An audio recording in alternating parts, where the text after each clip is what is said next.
Buenos días, mi nombre es Charo Ferreira, soy doctora en fisioterapia y profesora de la Universidad Católica de Ávila y hoy estoy aquí para presentaros lo que es nuestra profesión, a qué nos dedicamos, dónde llevamos a cabo nuestra actividad profesional, cuáles son las herramientas que vamos utilizando. Entonces, por eso hemos titulado esta charla Herramientas tradicionales de intervención en fisioterapia y nuevos abordajes. Vamos a seguir una serie de puntos, un índice que hemos diseñado para esta presentación. En primer lugar, os queremos dar una idea de lo que es la fisioterapia, a qué niveles actúa, tanto en qué centros asistenciales y también a qué personas va destinado o qué problemas se tienen que presentar para que un fisioterapeuta tenga que acudir, qué beneficios aporta, cuáles son sus principales efectos. Y a raíz de esto queremos hacer un desglose de algunas especialidades, lo cual vamos a dejar de momento entre comillas hasta que podamos profundizar un poco más en esta cuestión. Y por último vamos a ir desarrollando algunas herramientas que se han utilizado de forma tradicional desde los principios de la creación de la fisioterapia y cuáles son aquellas herramientas o aquellos abordajes que se han ido diseñando más recientemente acorde a ciertos avances científicos y tecnológicos. En primer lugar, vamos a dar una definición de lo que es la fisioterapia.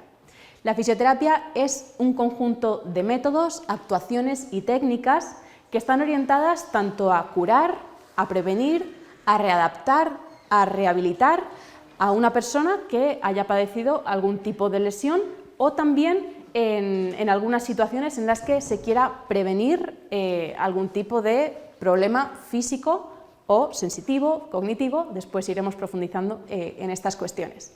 Como podemos ver en la imagen, seguro que cuando hablamos de fisioterapia nos viene a la cabeza, lamentablemente, luego diremos por qué, una persona que da masajes. Muchas veces se asemeja el fisioterapeuta al masajista. Bueno, ya veremos que esto no es así, el masaje es una de las herramientas del fisioterapeuta, pero tenemos infinidad de herramientas más, entonces es importante tener en mente que no nos dedicamos solo a dar masajes, sino que nuestro campo de actuación es muchísimo más extenso y que conviene tener presente todas las herramientas de las cuales podemos hacer uso.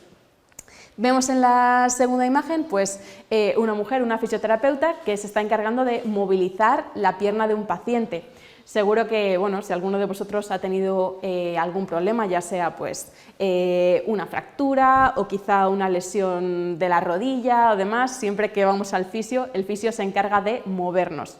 Entonces, son estas herramientas tradicionales que nos vienen a todos a la cabeza cuando pensamos en la fisioterapia. En la tercera imagen, vemos también un fisioterapeuta que está colocando un vendaje. Vemos que hoy en día es muy frecuente en personas que corren o que hacen cualquier tipo de actividad física y que van al fisioterapeuta, muchas veces este fisio les coloca estos vendajes de colores que es una herramienta. El vendaje se ha utilizado desde de tiempos muy antiguos, pero hoy en día se han ido desarrollando nuevos vendajes, como son estas tiras de colores tan características que nos ayudan a mejorar la funcionalidad, a reducir el dolor y toda una serie de propiedades. ¿Cuál es el objetivo de la fisioterapia? La fisioterapia va a actuar a tres niveles bien diferenciados, pero al mismo tiempo totalmente relacionados y conectados entre sí. El primer objetivo de la fisioterapia es mejorar la funcionalidad del paciente. ¿Qué es la funcionalidad? Si ponemos algunos de los ejemplos, la funcionalidad puede ser en el propio miembro superior, el hecho de que el paciente pueda alcanzar un objeto, que pueda cogerlo o que pueda manipularlo, ¿vale? Eso sería la función motora del miembro superior. A nivel de miembro inferior, la marcha es una función, ¿vale? O por ejemplo el control de tronco, el estar sentados y mantenernos erguidos, es una cosa muy sencilla que ninguno nos planteamos que pudiésemos tener problema en ello, pero ya veremos que hay bastantes pacientes que tienen problema en esta función en concreto. Entonces las funciones son este tipo de destrezas que podemos ir desarrollando a lo largo de la vida y que muchas veces, debido a una lesión, se verán afectadas y por lo tanto el fisioterapeuta tiene que intervenir para mejorar todas estas funciones. Como decimos, el siguiente paso a la funcionalidad decimos que es la independencia en las actividades de la vida diaria. El hecho de tener una buena función del miembro superior, el poder alcanzar objetos, el poder manipularlos, el poder agarrarlos, sostenerlos, nos permite poder realizar ciertas tareas cotidianas, como puede ser el comer, como puede ser llevar una adecuada higiene personal, como puede ser el vestirse, el caminar, el subir escaleras. Todo esto son actividades de la vida diaria básicas, fundamentales, sobre las cuales el fisioterapeuta también tiene que actuar. Nosotros desarrollaremos una serie de técnicas y de herramientas que siempre tienen que estar orientadas a mejorar que el paciente pueda ser capaz de realizar todo esto de forma lo más independiente posible. Muchos pacientes después de una lesión pues no pueden caminar, no pueden subir escaleras, no pueden incluso comer solos, pues el objetivo de la fisioterapia es mejorar la funcionalidad para que el paciente pueda ser más independiente en sus actividades de la vida diaria. Y como tercer punto, y el más importante de todos prácticamente, lo que busca la fisioterapia es mejorar la calidad de vida de los pacientes. ¿Cómo se valora que el paciente tenga una buena o una mala calidad de vida? Pues principalmente lo valoraremos a través de la función física del paciente. Como hemos dicho anteriormente, puede caminar, puede subir escaleras, puede moverse bien en su entorno. Si el paciente es capaz de realizar todo esto por sí mismo, diremos que, tiene una buena función física. Si el paciente necesita ayuda o si incluso no puede realizarlo de ninguna manera, podemos concluir que el paciente tiene una mala función física y por lo tanto es previsible que tenga una mala calidad de vida asociada. Otro de los componentes de la calidad de vida es, por ejemplo, el dolor. La fisioterapia tiene prácticamente siempre como objetivo principal reducir el dolor. Muchos de nuestros pacientes toman grandes cantidades de analgésicos pues porque han sufrido una lesión, en muchos casos traumatológica, han sufrido un trauma deportivo, por ejemplo, estaban jugando un partido de fútbol y pues ha habido un choque o ha habido cualquier problema, una torcedura, se han hecho una lesión de tipo traumatológico.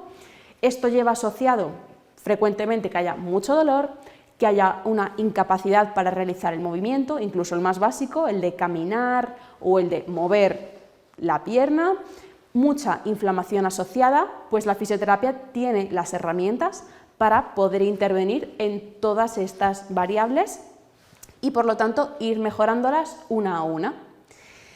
Tenemos que decir que la calidad de vida es algo totalmente subjetivo. Hay pacientes que teniendo la misma función física, la misma cantidad de independencia en las actividades de la vida diaria, perciben su propia salud de formas muy diferentes. Hay personas que, pues todos conocemos, estas personas que son alegres, luchadoras, que van optimistas, que van por la vida, pues con mucha vitalidad. Estas personas tienden a percibir su calidad de vida como mucho mejor frente a otras personas que pues son menos optimistas o piensan que no se van a recuperar nunca o demás. Todo esto hace que la calidad de vida de estas personas se vea mucho más afectada.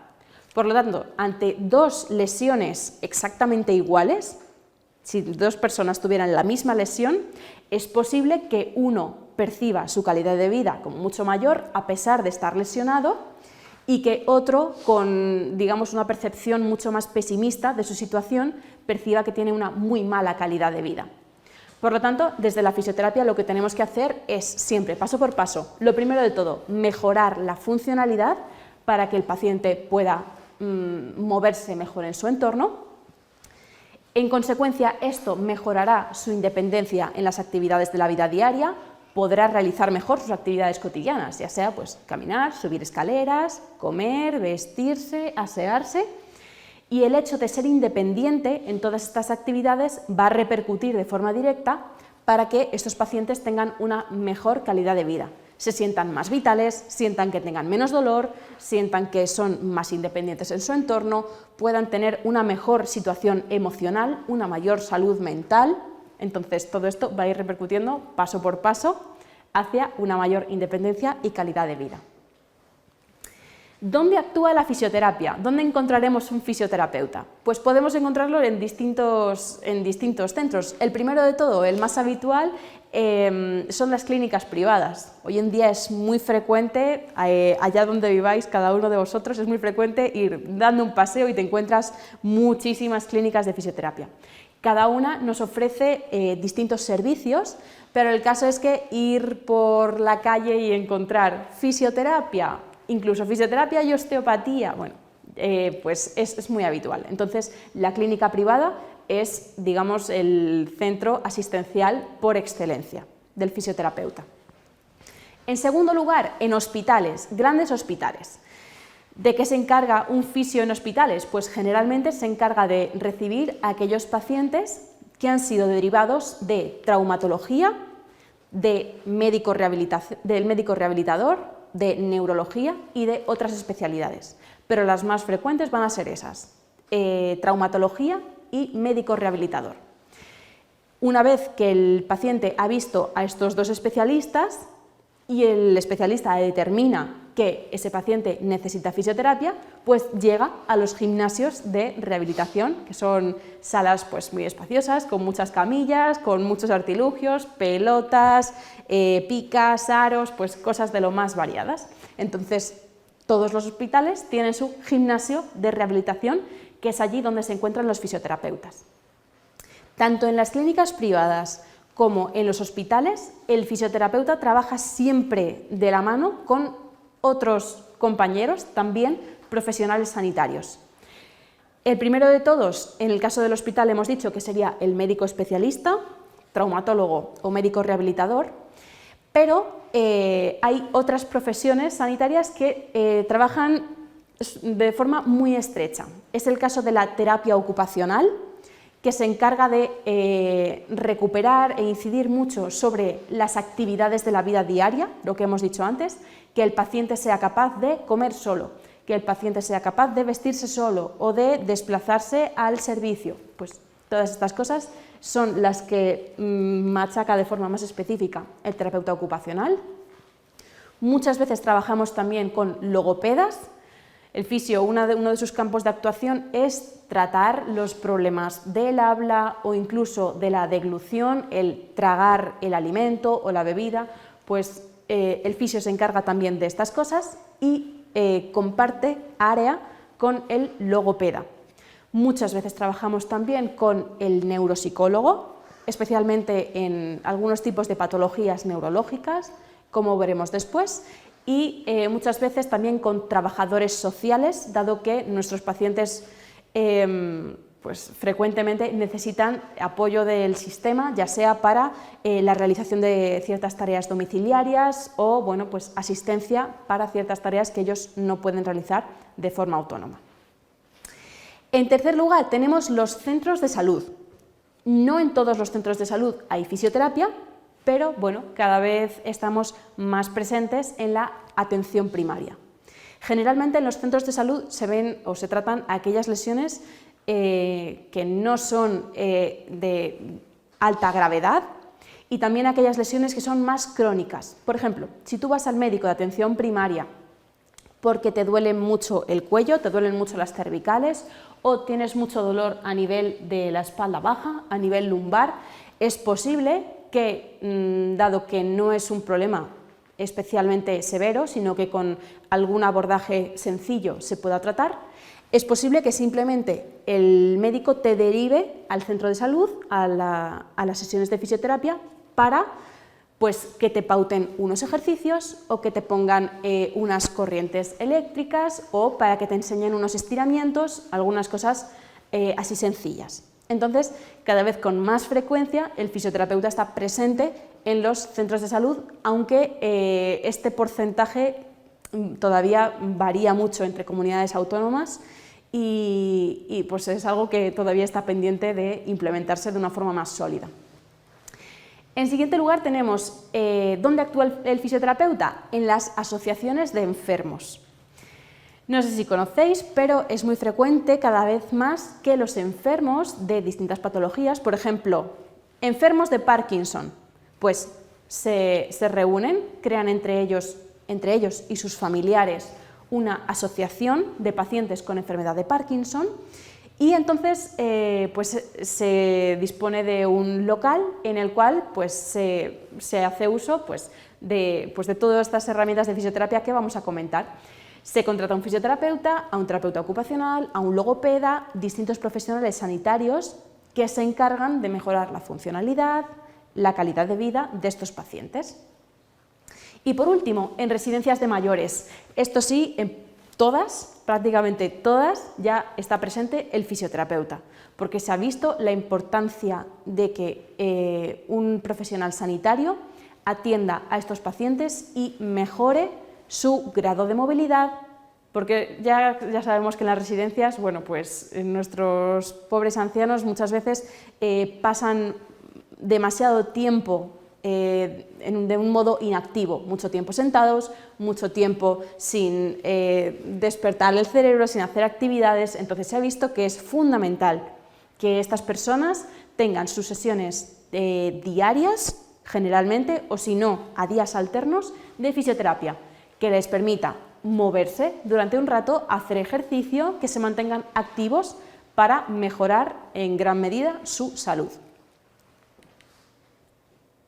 Por lo tanto, ¿qué beneficios nos aporta la fisioterapia? Lo primero de todo, es capaz de disminuir el dolor, ya sea en patologías que han sido recientes, patologías agudas, o de una forma más crónica, aquellos dolores con los que llevas semanas, meses, hay gente que lleva incluso años con el mismo dolor, pues es bueno acudir al fisioterapeuta para que te haga una valoración y te haga recomendaciones específicas de cómo poder abordar ese dolor, sobre todo con el objetivo de disminuir la cantidad de analgésicos y de fármacos ingeridos, fundamental.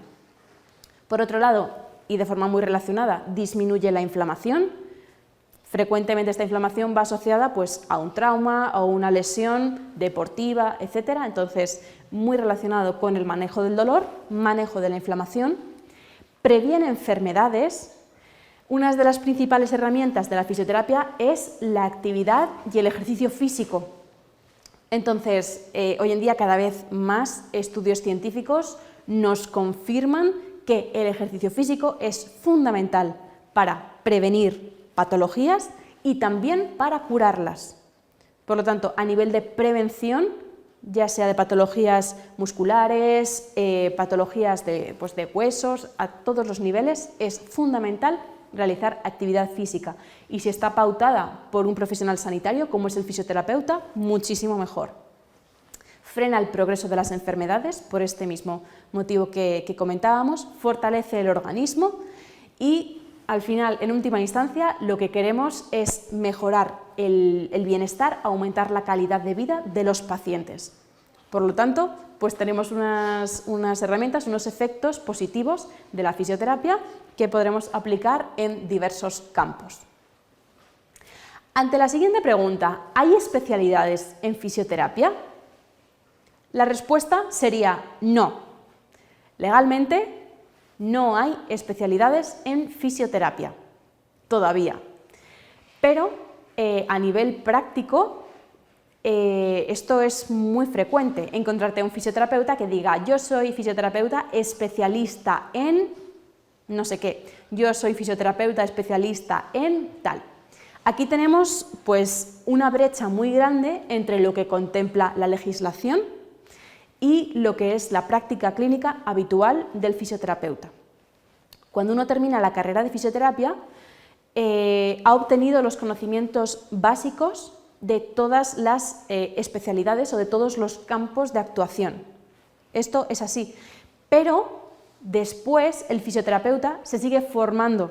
De hecho, cada vez más son los cursos de posgrado. Cuando uno termina el grado en fisioterapia, tiene una gran cantidad de cursos de posgrado que permiten introducirse de una forma pues, mucho más honda en los distintos campos de actuación. Entonces, es muy frecuente que un fisioterapeuta amplíe sus conocimientos en un área y, evidentemente, dejando el resto de áreas un poco apartadas. Vamos a profundizar un poquito más en esto. Si nos preguntan, ¿hay especialidades en fisioterapia? Pues la respuesta correcta sería no, pero la realidad es esta, que cuando terminamos de estudiar la carrera de fisioterapia nos encontramos con que podemos hacer cursos de especialización en fisioterapia traumatológica, deportiva, neurológica, geriátrica, cardiovascular, respiratoria, uroginecología y obstetricia, pediátrica, oncológica y seguramente vayan saliendo más con el tiempo. Entonces, por eso decía que hay una brecha enorme entre lo que contempla la legislación y lo que es la práctica clínica habitual de un fisioterapeuta. Porque generalmente los fisioterapeutas que se especializan, por ejemplo, en fisioterapia neurológica, no han profundizado más en los conocimientos de cardiovascular o de uroginecología y obstetricia. Un fisioterapeuta especialista en fisioterapia respiratoria tiene los conocimientos básicos generalmente del resto de categorías. Por lo tanto, ¿hay especialidades? No, pero que hay mucho que profundizar en todas estas áreas y que generalmente los fisioterapeutas nos especializamos en solo algunas de ellas, pues sí. Por lo tanto, siempre que tengamos una lesión o que vayamos a acudir a una clínica de fisioterapia, lo más recomendable es ver qué especialidades ofrece, porque si yo tengo pues, un familiar que ha sufrido, por ejemplo, un ictus y le llevo a una clínica de fisioterapia que es especialista en fisioterapia deportiva, probablemente no le vayan a ofrecer las mejores herramientas o no vayan a poder aplicar los tratamientos más adecuados simplemente porque falta una persona especialista en ese área. Por lo tanto, vamos a ir desarrollando un poquito pues, qué contemplan cada una de las especialidades y qué tipo de pacientes son aquellos que acuden a cada una de estas categorías. Entonces, empezamos con la fisioterapia traumatológica. Evidentemente, lo más clásico es tratar esguinces, fracturas, lesiones musculares, lesiones tendinosas, lesiones del ligamento, ¿vale? Todo aquello relacionado con el sistema musculoesquelético. Músculo, hueso, tendón, ligamento, ¿vale? Muchas veces estos pacientes vienen derivados del traumatólogo, ¿vale? Entonces, tenemos dos circunstancias. La primera, que el traumatólogo decida que el paciente lo único que necesita es pasar por fisioterapia, que nosotros somos capaces con nuestras herramientas de resolver su patología. Perfecto. Eso es lo que denominaríamos un tratamiento conservador. El paciente solamente recibe tratamiento de fisioterapia. Pero es posible que el traumatólogo diga, lo primero que tengo que hacer es operarte. Y después de la operación vas a pasar a rehabilitación y la rehabilitación es la que ofrece el fisioterapeuta. Entonces tenemos ahí las dos situaciones. En primer lugar, que el traumatólogo, después de un esguince, dado que pues, puede que sea leve, o una fractura después de haber estado escayolado o como vemos en la imagen con un cabestrillo, o bueno, pues después de ese tratamiento lo que hay que hacer es pasar por rehabilitación y ahí es donde actúa el fisioterapeuta. Muy relacionado con la patología traumatológica, que es toda aquella, pues evidentemente un esguince, una fractura, generalmente está muy relacionado con una lesión deportiva. Muchas de estas afecciones se crean en un marco, en un entorno de estaba en un partido de fútbol y me hice esta lesión, o estaba jugando o estaba patinando y me lesioné, lo que sea. Entonces, está muy relacionado con la fisioterapia traumatológica, la fisioterapia deportiva. La única diferencia entre ambas es que la fisioterapia deportiva requiere que después se haga una readaptación específica al ejercicio. En este caso no me vale que mi paciente ya pueda mover adecuadamente el brazo o que pueda comer solo o que se pueda peinar, no me vale con eso. Yo lo que necesito es que mi paciente pueda volver a entrenar al nivel que lo hacía antes. Y eso exige cumplir con una serie de fases, una serie de pautas para poder asegurarnos que se va progresivamente mejorando en la reincorporación a la actividad deportiva, evitando en todo caso las recaídas. ¿Vale? Entonces es lo característico de la fisioterapia deportiva. Por otro lado, más especialidades, entre comillas, de la fisioterapia. Tenemos la fisioterapia neurológica. La fisioterapia neurológica se encarga de mejorar la actividad motora, el movimiento, la parte sensitiva, las sensaciones, y la parte cognitiva, aquella relacionada con la atención, con la memoria, con la resolución de problemas, en pacientes que han sufrido, por ejemplo, un ictus, o que tienen enfermedad de Parkinson, o esclerosis múltiple, o que tienen demencia, otro tipo de patologías. El listado de lesiones neurológicas es infinito, pero la fisioterapia tiene muchísimo que ofrecer a estos pacientes y, gracias a Dios, cada vez somos mucho más visibles en este campo. Ahora ya siempre una persona que tiene una patología neurológica solicita la ayuda del fisioterapeuta, de nuevo, para que mejore su funcionalidad, para que sea más independiente en sus tareas, para que mejore su calidad de vida. Seguro que muchos de vosotros conocéis a este señor que tenemos en la foto, que es Stephen Hawking. Este hombre tenía ELA, esclerosis lateral amiotrófica. Pues es fundamental que este tipo de pacientes soliciten la colaboración o la ayuda del fisioterapeuta, porque puede ayudarles mucho a nivel físico, a nivel sensitivo y a nivel cognitivo. Sobre todo en las últimas fases de su vida, es muy importante implementar ciertas técnicas, sobre todo ciertas técnicas de fisioterapia respiratoria, que van a ser las que les ayude, pues, como veremos después en la propia especialidad, a mejorar su calidad de vida, a mejorar la capacidad respiratoria y pues, que puedan tener un pronóstico no tan grave desde los inicios. Por otro lado, la fisioterapia geriátrica. Pues, como hemos dicho antes, uno de los principales centros asistenciales de los fisioterapeutas son las residencias de ancianos. Entonces, dado que cada vez más estudios confirman, avalan, corroboran que la actividad física, incluso en los pacientes más ancianos, es capaz de mejorar la calidad de vida, mantiene a estos ancianos más activos, consigue también mejorar sus funciones cognitivas, como hemos dicho, la capacidad de atención, la memoria. La demencia está un poquito a caballo entre la patología neurológica y la patología geriátrica, porque el principal factor de riesgo para sufrir demencia es ni más ni menos que la edad. Simplemente por el hecho de cumplir años, cada vez somos más propensos a sufrir demencia. Y muchos estudios nos dicen que el hecho de realizar ejercicio durante toda la vida consigue reducir la probabilidad de padecer demencia, y cuando ya se tiene la demencia, el hecho de hacer ejercicio consigue mejorar de forma significativa pues, todos los problemas que sufren estos pacientes.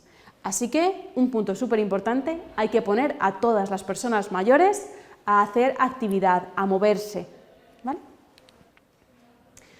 Por otro lado, tenemos la fisioterapia cardiovascular y la fisioterapia respiratoria. De nuevo, son dos categorías que están muy relacionadas entre sí.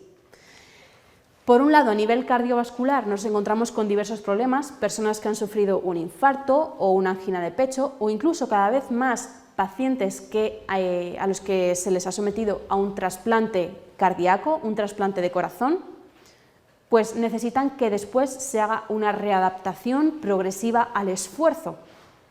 Y ahí está el fisioterapeuta para pautarles una serie de recomendaciones de ejercicio específicas. Vemos aquí en la imagen una señora en una cinta de marcha. Generalmente, cuando queremos hacer una readaptación al esfuerzo, desde la fisioterapia cardiovascular o respiratoria, pues es muy frecuente utilizar cintas de marcha o bicicletas estáticas, porque todas estas son las que nos van a permitir poner a funcionar el corazón, poner a funcionar todo el sistema cardiovascular y respiratorio para mejorar de forma significativa la función de estos sistemas. Antiguamente los trasplantes se limitaban a un porcentaje de población muy pequeño, dado que pues digamos que no había mucha garantía de éxito. pero cada vez con mayor frecuencia se hacen trasplantes, incluso de cosas mucho más arriesgadas. Los trasplantes de corazón ya están casi a la orden del día, y es fundamental que los pacientes realicen fisioterapia antes y después de la intervención. Y se ha visto que mejoran de forma significativa pues, su capacidad de realizar tareas, su independencia, el grado de fatiga. Son personas que se fatigan mucho porque su corazón, bueno, está débil, o al hacer el trasplante es un corazón que tiene que adaptarse a un cuerpo nuevo. Entonces la fisioterapia ayuda mucho a que estos pacientes ganen en independencia, en calidad de vida, en movilidad. Por otro lado, la fisioterapia respiratoria específicamente, pues se aplica a todos esos pacientes que tienen dificultades tanto para coger aire como aquellos que tienen dificultades para movilizar sus secreciones.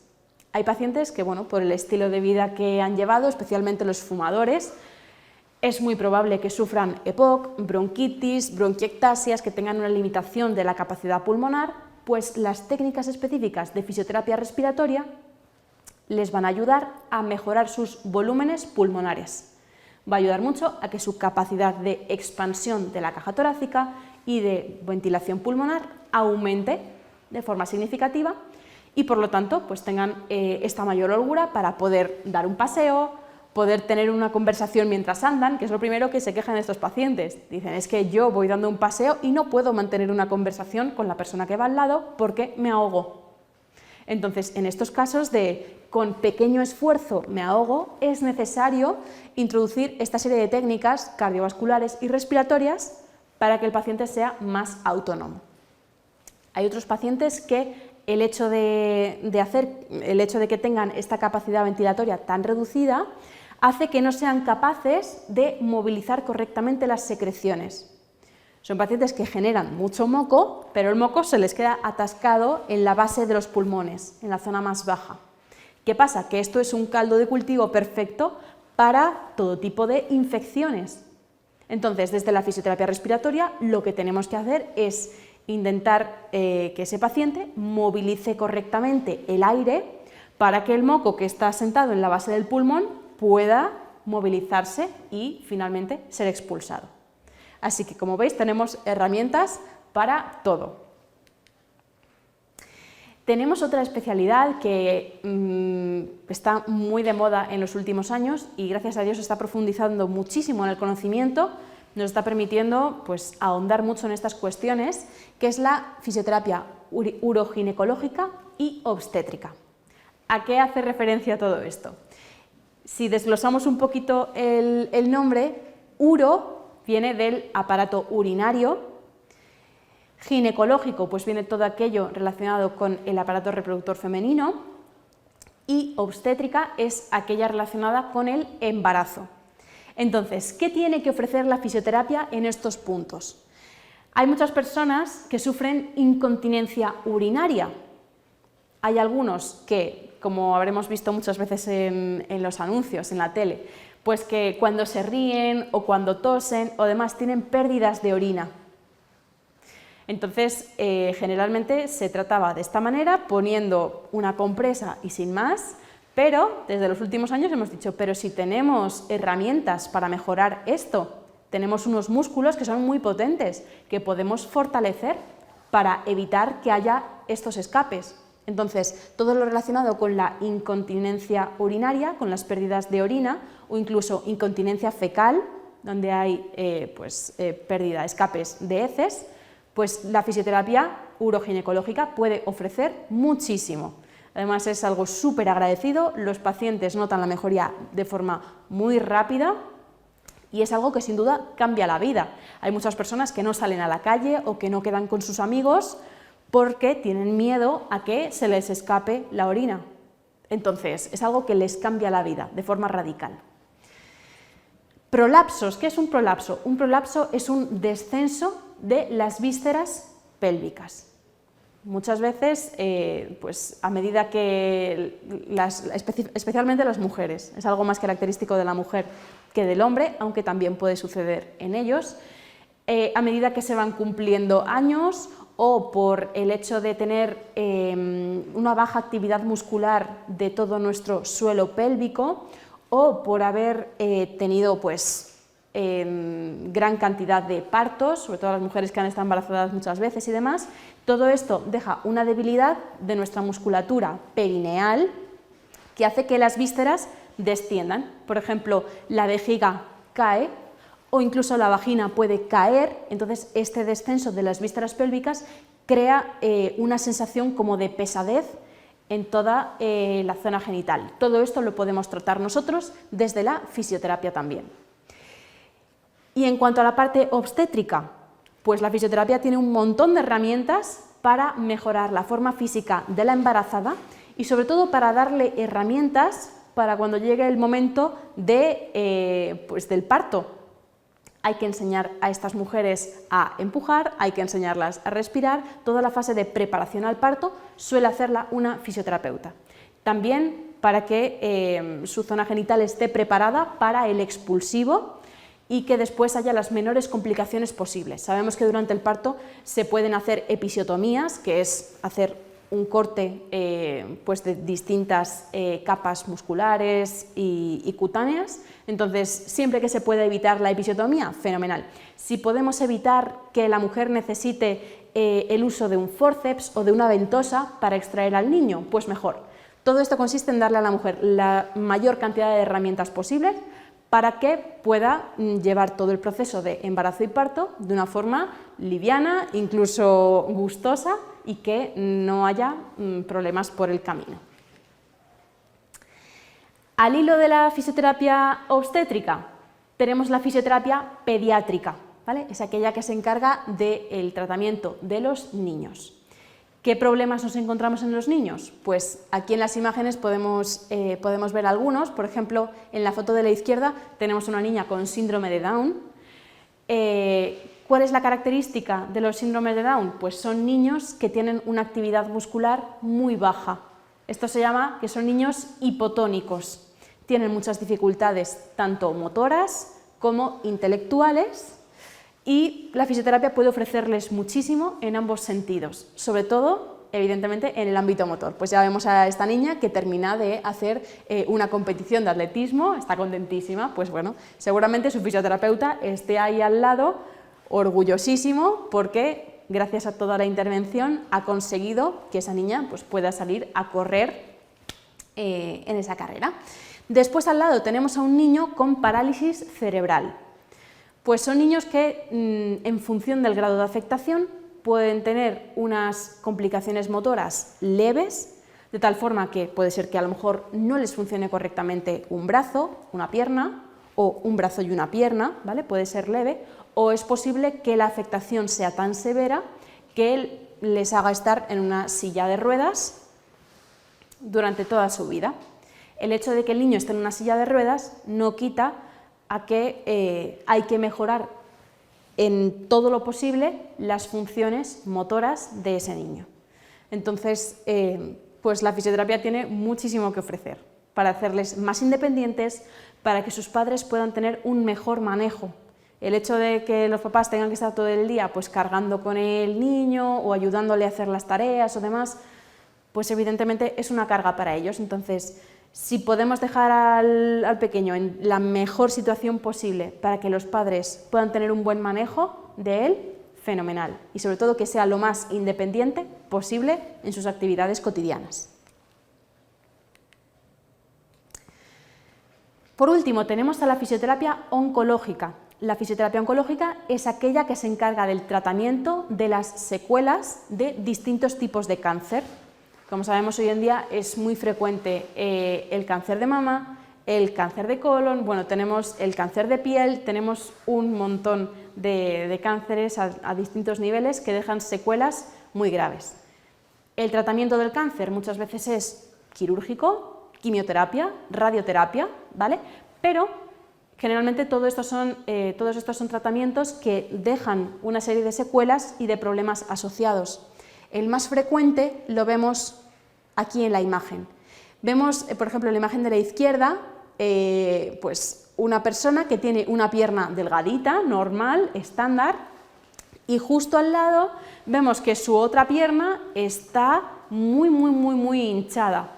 Eso es lo que llamamos linfedema, ¿vale? Es un líquido que ha salido de los vasos, de los conductos estándar por los que debería circular, por lo tanto se ha quedado fuera de los conductos y se ha quedado acumulado en esta pierna, o en el brazo puede suceder de igual manera.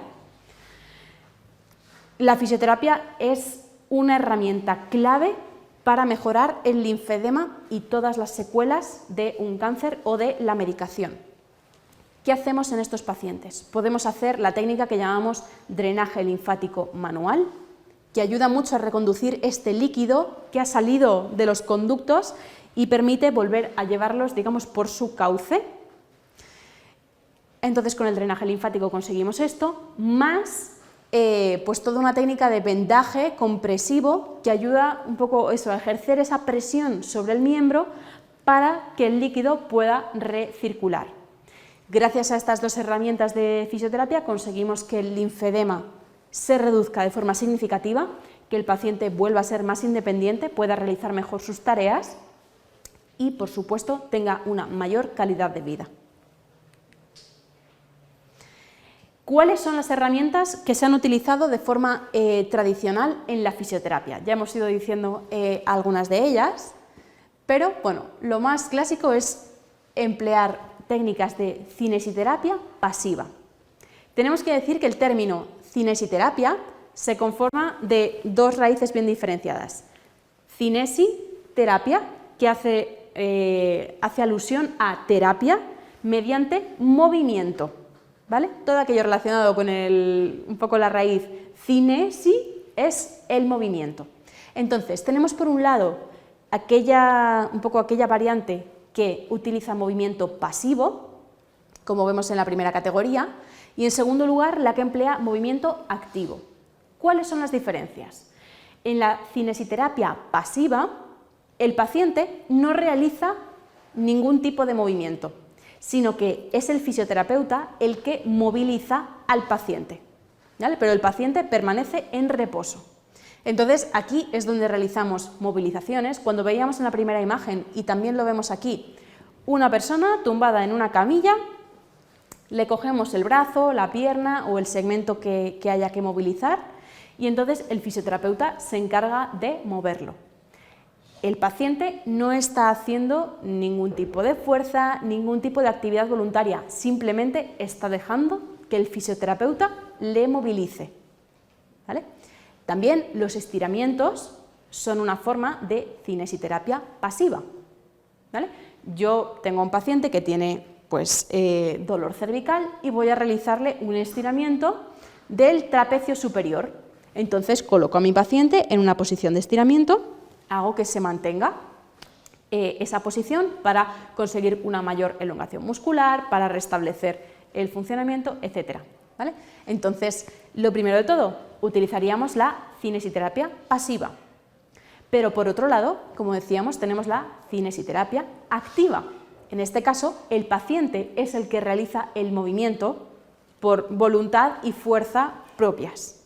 Aquí el fisio no se encarga de movilizarle, sino que es el paciente el que realiza el movimiento. Entonces, ¿cuál es la principal herramienta de cinesiterapia activa? El ejercicio. ¿Vale? El ejercicio es la herramienta estrella de la fisioterapia, cada vez más, porque, como os decía anteriormente, son muchísimos los estudios científicos que nos dicen que el ejercicio es capaz de prevenir y de curar todo tipo de alteraciones, las que hemos ido mencionando, traumatológicas, deportivas, neurológicas, geriátricas, pediátricas, en la fisioterapia obstétrica, importantísima. En todas las categorías de especialidades que hemos ido comentando, en todas ellas, el ejercicio es fundamental. ¿Mediante qué herramientas realizaremos este tipo de ejercicio? Pues muchas veces el ejercicio puede realizarse sin instrumentos, ¿vale? Simplemente el hecho de realizar una sentadilla o de llevar rodillas al pecho o realizar cualquier movimiento sin más material que nuestro propio cuerpo ya pues es suficiente en muchos casos. Hay pacientes que están muy afectados y solamente el hecho de levantar la pierna y hacer, por ejemplo, aquí unas movilizaciones de rodillas al pecho, ya es muy complicado para ellos. Entonces, el ejercicio se puede realizar sin material, pero muchas veces y cada vez más estamos pues, sacando nuevas herramientas que nos permiten aumentar la carga. Entonces, es muy frecuente encontrar en un gimnasio de rehabilitación pues, una pila de mancuernas de medio kilo, de 1 kilo, de 2 kilos, de 2,5, de 3, de 4, de 5. ¿Vale? Entonces, por ejemplo, un paciente que ha tenido pues, una lesión en el hombro, tenemos que hacer que ese paciente pueda levantar y sostener una carga. Entonces, mediante una mancuerna, una pesa, fenomenal. Mediante bandas elásticas, como las que vemos en la imagen. Aquí vemos a una mujer que está haciendo un puente glúteo, ¿vale? La que está tumbada boca arriba está haciendo un puente glúteo, pero al mismo tiempo tiene una cinta abarcando ambos muslos, ambos fémures. Perfecto, pues seguramente esté realizando algún tipo de ejercicio contra resistencia. ¿Vale? Tenemos, pues, podemos utilizar pelotas, kettlebell, que también nos ayuda a poner distintos tipos de peso, pelotas más pequeñas, pelotas más grandes, podemos utilizar TRX. Bueno, hoy en día tenemos un montón, casi las salas de fisioterapia antes se parecían, antes eran como camillas y poca cosa más. Ahora mismo las salas de fisioterapia a lo que se tienen que parecer es a un gimnasio. Tiene que haber todo tipo de herramientas para poder potenciar de forma súper prioritaria la cinesiterapia activa, el ejercicio terapéutico. Y al hilo de esto, pues bueno, hacemos un inciso, porque existe un poco una guerra entre profesionales sanitarios, fisioterapeutas y otras titulaciones, como pueden ser licenciados o graduados en ciencias de la actividad física y el deporte y demás, en los cuales entramos un poco en el debate y en el dilema de quién tiene que pautar el ejercicio físico. Pues en principio en las personas sanas puede hacerlo sin problema una persona graduada en ciencias de la actividad física y el deporte, pero en una persona con patología es necesario que sea el fisioterapeuta, el profesional sanitario, el que paute este tipo de intervención. Una vez se cura de su lesión, puede volver al profesional de ciencias de la actividad física y deporte para continuar con un entrenamiento o una readaptación más específica.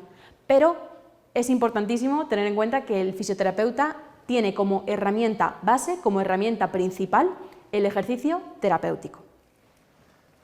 Por otro lado, tenemos como otro medio de aplicación el agua. Si nos vamos a la definición de fisioterapia, que decíamos en la primera diapositiva, decíamos, la fisioterapia es el conjunto de métodos, actuaciones y técnicas que mediante la aplicación de medios físicos se encarga de curar, prevenir, readaptar a personas afectadas por determinadas lesiones. ¿Estos medios físicos cuáles son? En el caso de la cinesiterapia, como acabamos de comentar, el medio físico principal es el movimiento. ¿Vale? El movimiento es la principal herramienta. Pero tenemos más, aparte del movimiento. Como vemos aquí, el agua puede ser una herramienta muy valiosa que nos va a aportar pues, una serie de beneficios, ya sea, pues, por el hecho, vemos en la imagen a una señora realizando gimnasia dentro del agua. ¿Vale? La hidroterapia o la hidrocinesiterapia, el movimiento dentro del agua, nos aporta un montón de ventajas, porque el agua, hay muchas personas que no pueden caminar en su entorno habitual, pues ya sea por la gravedad, porque aún están muy débiles y demás, pero se meten en el agua y como hay esa flotación, pues se ven mucho más sueltos y pueden hacer tareas que no pueden hacer en su entorno habitual. Entonces, en este caso, el agua nos aporta un montón de beneficios. De hecho, cada vez más en grandes hospitales tienen su piscina. Y entonces hay pacientes que van a gimnasio y hay otros pacientes que combinan gimnasio con piscina. ¿Por qué? Pues les ofrece una serie de ventajas a la hora de realizar los movimientos. Por otro lado, otro medio físico que utilizamos en fisioterapia son las corrientes eléctricas, lo que llamamos la electroterapia. Tenemos algunas corrientes eléctricas que nos van a permitir reducir el dolor, son corrientes que llamamos analgésicas, no sé si alguno de vosotros conocerá, pero estos electrodos, estos parches que se ponen con un aparatito y entonces va funcionando de forma constante, te da como una especie de vibración, así como de hormigueo, poco a poco te vas acostumbrando. Eso es un TENS, ¿vale? Nos ofrece este tipo de tratamiento analgésico. Por otro lado, tenemos otras corrientes que nos permiten aumentar la fuerza muscular. ¿Vale? Entonces tenemos esas dos variantes. Cuando un paciente tiene muy poquita fuerza y por lo tanto no puede hacer por sí mismo pues, una función concreta, puedo asociar a la cinesiterapia, al movimiento, una corriente. Entonces, por ejemplo, yo le digo a mi paciente que, por ejemplo, tiene mucha debilidad en el cuádriceps. Le pongo estas corrientes paramuscular, se las pongo aquí en el cuádriceps y le pido, cuando notes que pasa la corriente, el hormigueo, haces una sentadilla.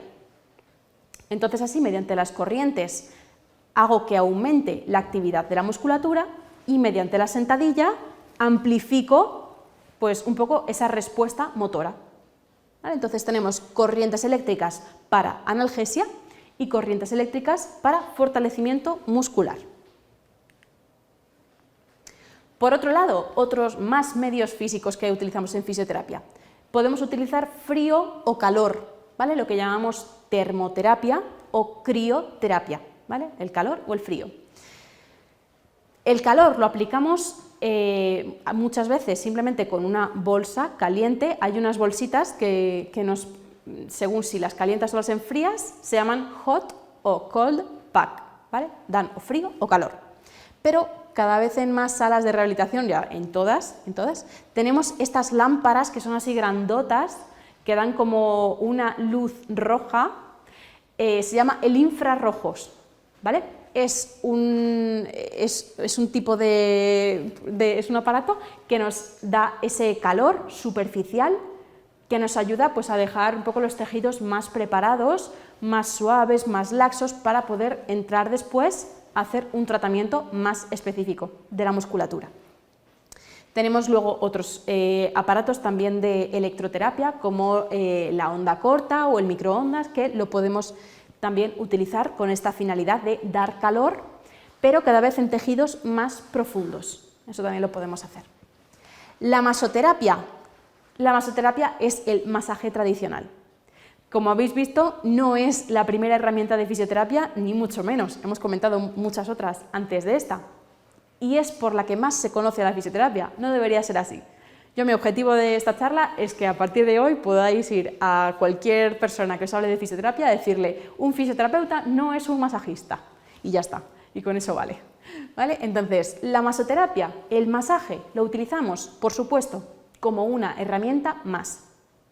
Generalmente podemos aplicar primero masoterapia, hacemos primero un masaje, para después realizar unas movilizaciones pasivas del paciente, para después terminar, por ejemplo, con una parte de ejercicio activo, ¿vale? Pero no puede ser que la sesión de fisioterapia se limite al masaje, porque tenemos que hacer una serie de combinación de técnicas y un poco explotar todas nuestras posibilidades.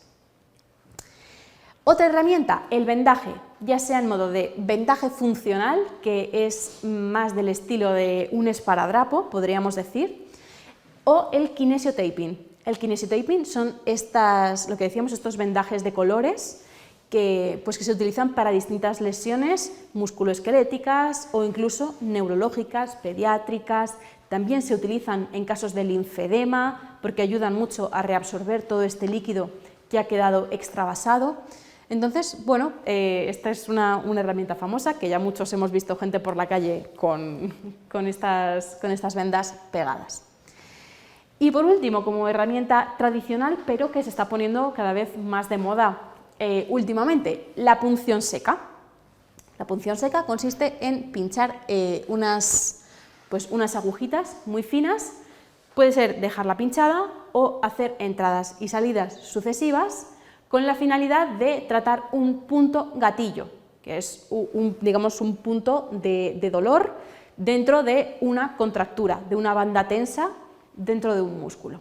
Entonces la punción seca no es tampoco imprescindible. Ahora hay personas que o tratan con punción seca o no tratan con nada. Tampoco es obligatorio, es de nuevo una herramienta más dentro de todo el abanico que nos ofrece la fisioterapia. Entonces, ¿aplicar solo punción seca? Pues no, la punción seca siempre tiene que ir asociada a otras cosas. Lo normal es hacer punción seca y pautar después unos estiramientos y pautar también ejercicio activo, ¿vale? Entonces, siempre lo recomendable es realizar una combinación de medios físicos, de todas aquellas herramientas que nos ofrece la fisioterapia, para poder obtener la mejor recuperación del paciente posible.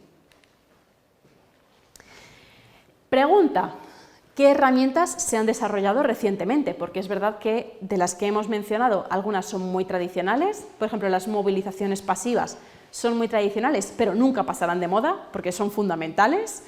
La punción seca, bueno, se ha ido desarrollando y explotando mucho en los últimos años, pero bueno, también es una herramienta que tiene su base más tradicional. Pero es que últimamente, gracias, como decía anteriormente, a los avances tecnológicos, pues se nos ha permitido desarrollar nuevas técnicas de fisioterapia, nuevas herramientas, que nos permiten tratar al paciente de una forma más integral y sobre todo teniendo en cuenta ciertos factores que antes se nos pasaban por alto. Entonces vamos a enumerar solamente algunas de ellas. La primera es la estimulación eléctrica funcional. Así a priori tiene un gran parecido con las corrientes eléctricas que mencionábamos anteriormente, esas corrientes que por un lado nos permitían o crear analgesia, mejorar el dolor o hacer pues mejorar el fortalecimiento muscular. Bueno, a priori sí, el funcionamiento es el mismo, pero el objetivo es diferente. Os pongo el ejemplo. Como vemos, a esta persona se le ha colocado este dispositivo de estimulación en la pierna, ¿vale?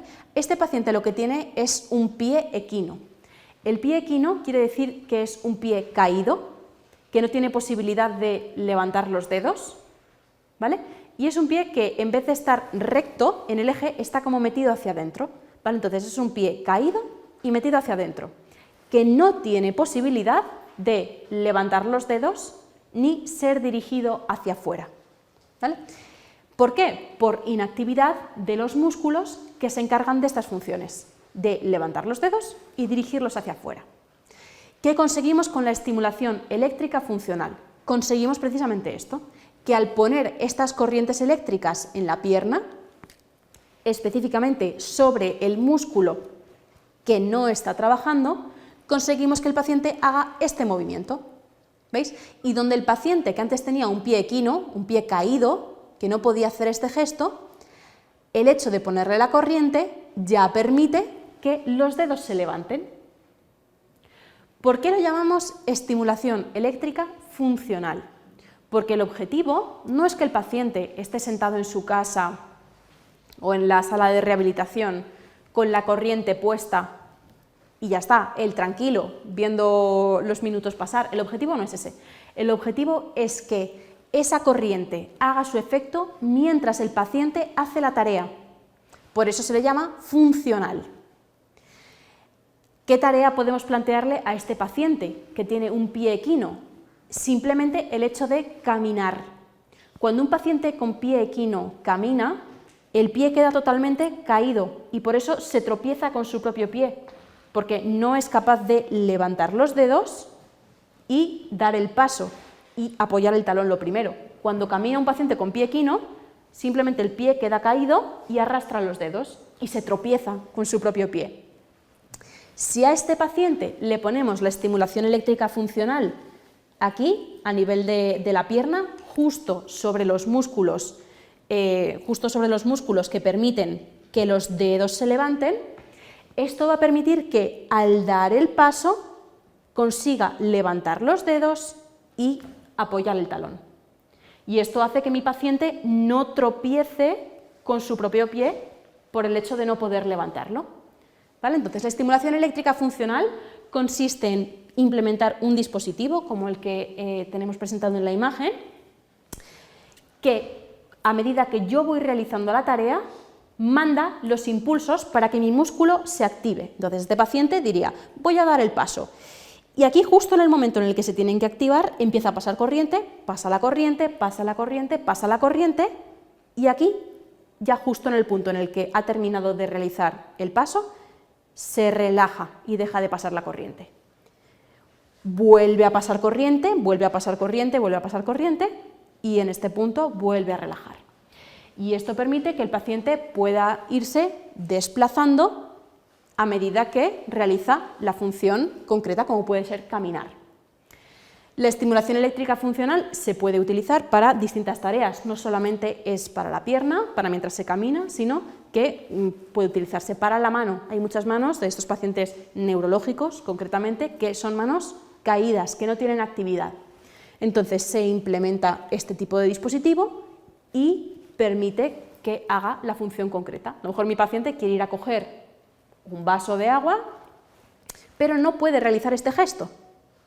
Entonces, mediante la estimulación de los músculos concretos, mediante la estimulación eléctrica funcional, pues mi paciente podría realizar el gesto, coger el vaso de agua y poder beber. ¿Qué más herramientas nuevas se nos ofrecen?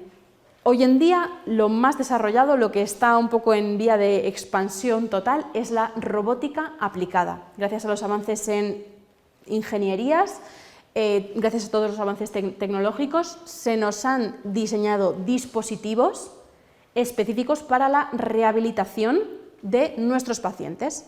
Por ejemplo, aquí en la imagen vemos distintos robots, tanto de miembro inferior para las piernas, como de miembro superior, como el que tenemos a la derecha. Miembro superior es para el brazo, que nos permiten realizar una función, una tarea específica. Por ejemplo, estos pacientes que tenemos a la izquierda y en el centro, probablemente son pacientes que no caminan.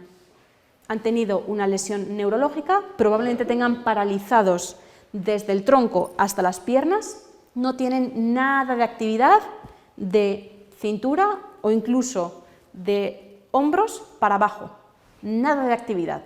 Eso sería, por ejemplo, un paciente con una lesión medular.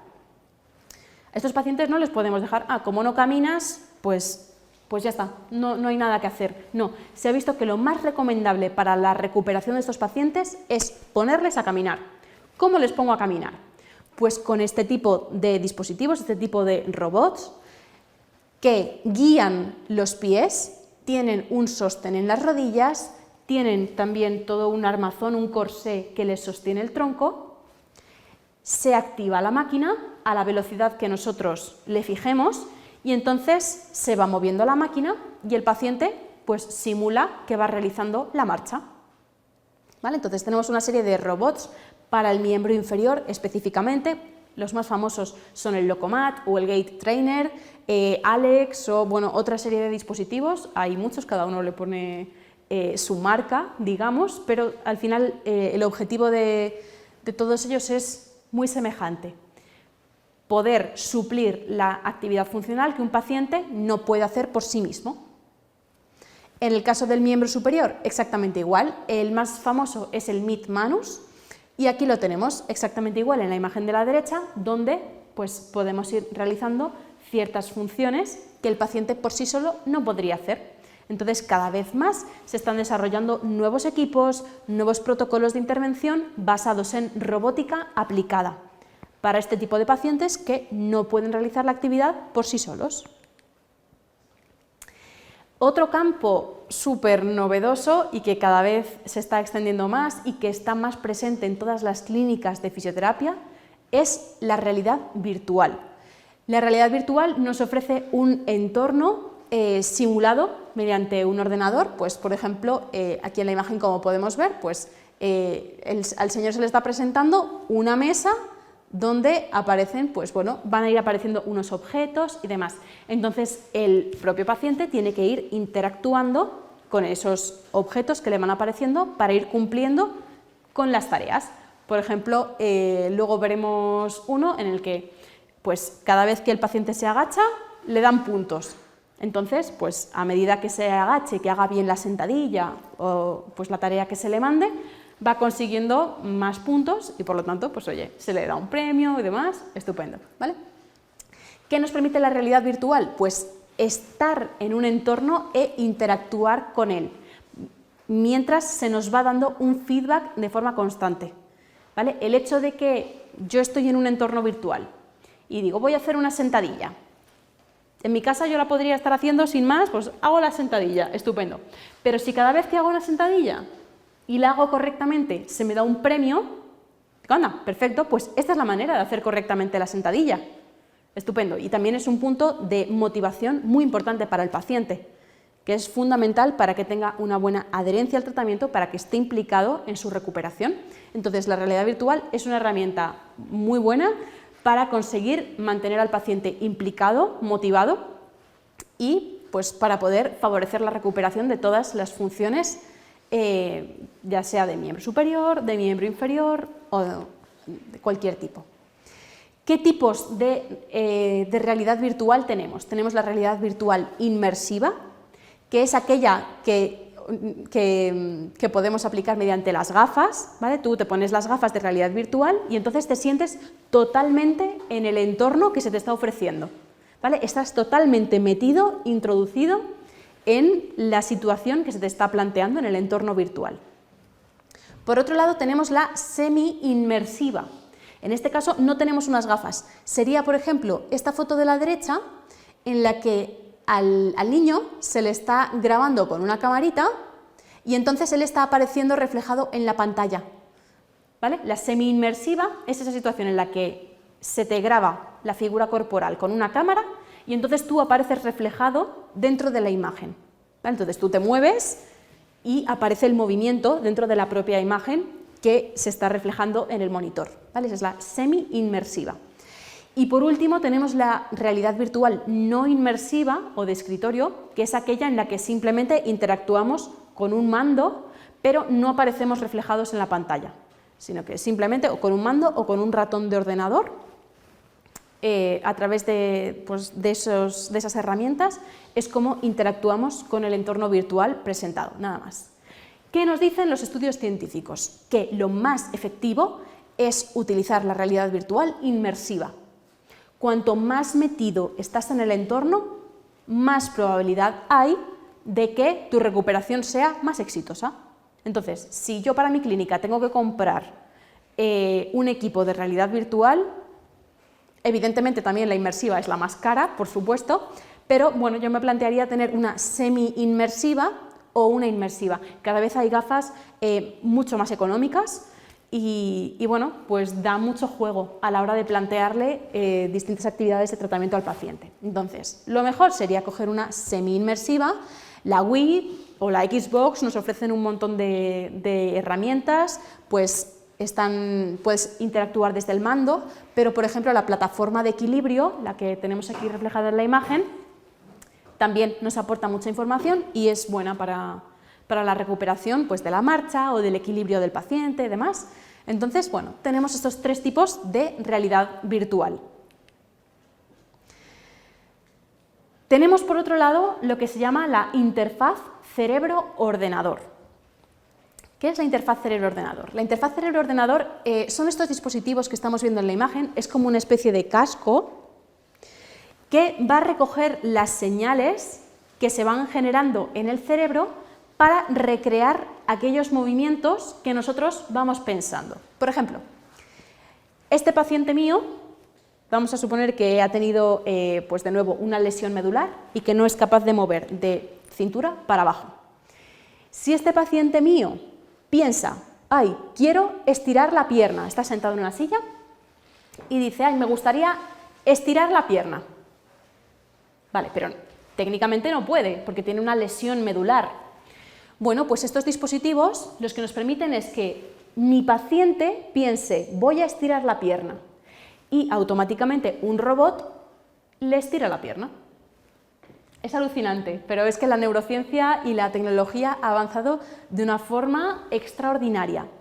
Entonces, la interfaz cerebro-ordenador lo que permite es que simplemente por el hecho de activar ciertas regiones cerebrales, estas regiones se activan cuando el paciente piensa en realizar un movimiento, un robot ejecuta la propia actividad. Para llevar esto a cabo, ¿qué nos hace falta? Lo primero de todo, que mi paciente sea capaz de imaginar correctamente el movimiento. Claro, porque si no lo configura bien a nivel cerebral, evidentemente es muy difícil, no se puede, no sería posible que luego el robot ejecutase la acción.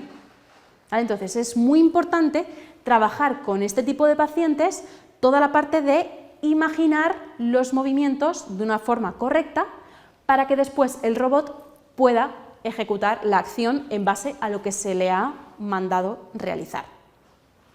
Y aquí pasamos a otra nueva herramienta de tratamiento totalmente relacionada con la anterior, que es la imagen o imaginería motora. ¿Qué es la imaginería motora? Es el proceso cognitivo o el proceso mental mediante el cual un sujeto imagina que realiza un movimiento, pero en realidad no realiza acción ninguna, solamente lo está imaginando, pero no lo está haciendo, ¿vale? Por lo tanto, no hay actividad, no hay tensión muscular, no hay nada visible, nada motor, sino que simplemente el paciente está imaginando, ¿vale? ¿Qué nos permite la imagen motora? Nos permite activar las áreas cerebrales, las mismas que si nosotros hiciéramos el movimiento. Es decir, si yo pienso, voy a levantar un brazo, si yo levanto un brazo, estoy activando las mismas áreas cerebrales que si pienso, voy a imaginarme como que levanto el brazo.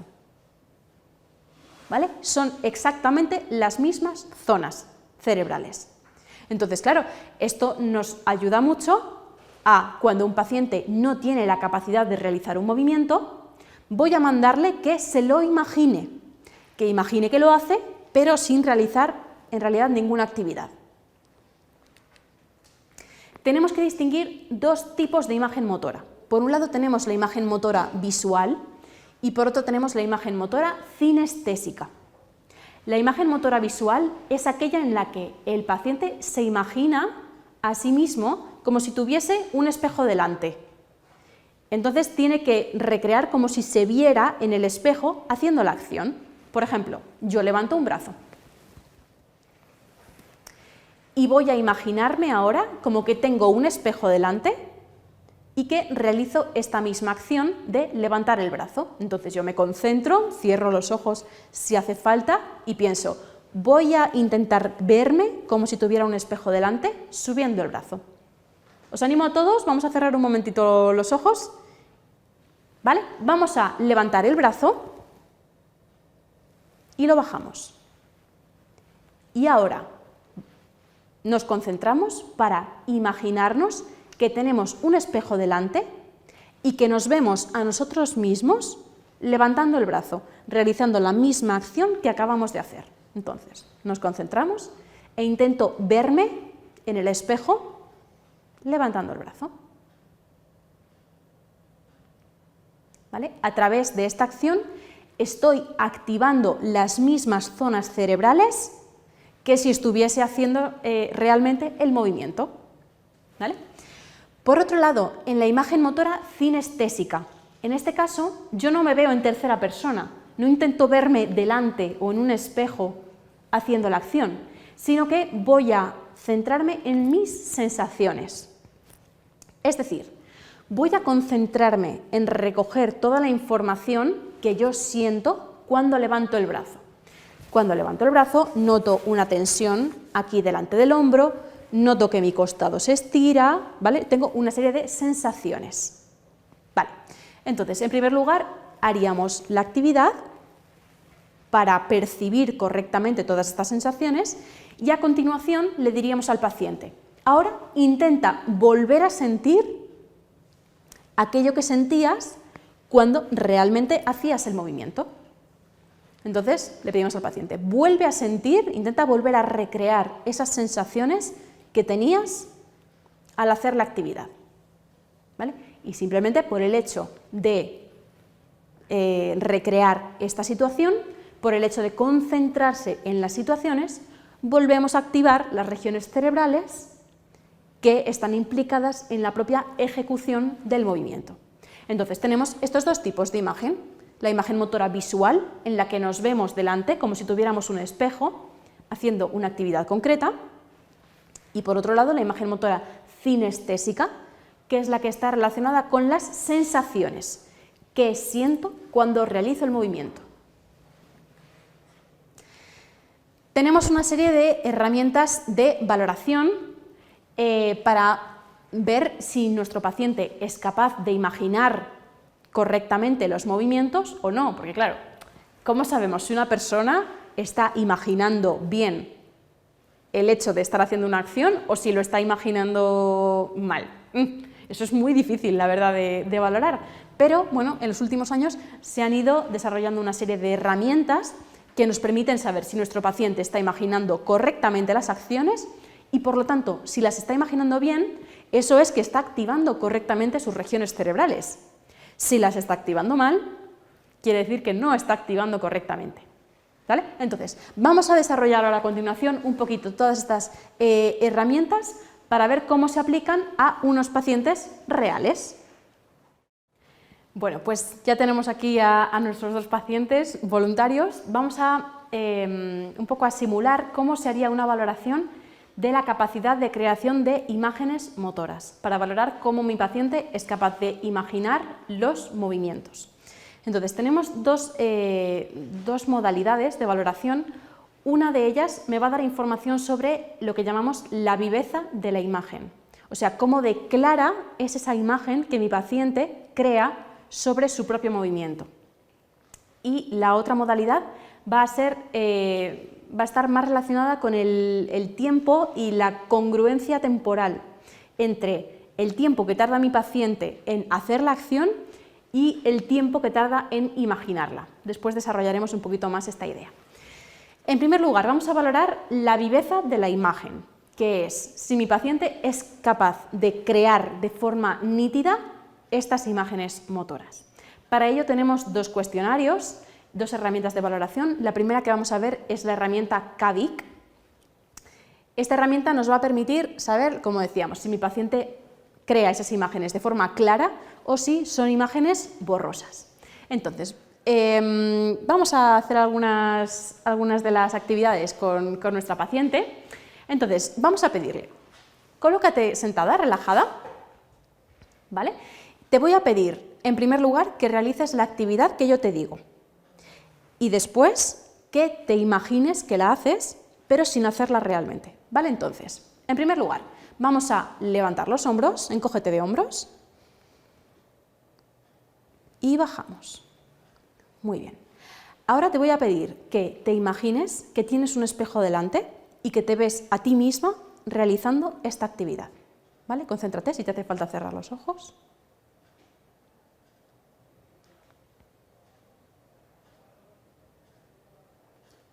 Vale, cuéntame, ¿cómo de clara has visto esa imagen? Bastante clara. Bastante clara. Si le tuviésemos que dar una puntuación del 1 al 5, donde 1 es no he visto ninguna imagen y 5 es lo he visto tan claro como si tuviera el espejo delante y me estuviese viendo haciendo la acción. 4. Un 4, perfecto. Vamos a hacer otra tarea. Tarea del miembro superior. Vamos a poner el brazo encima de la camilla y vamos a doblar el codo hasta tocar el hombro.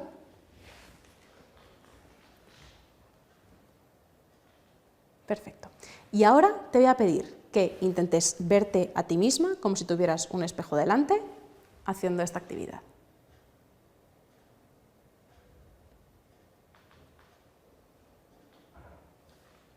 Muy bien, ¿qué puntuación le darías ahora? ¿Cómo de clara has visto esa imagen?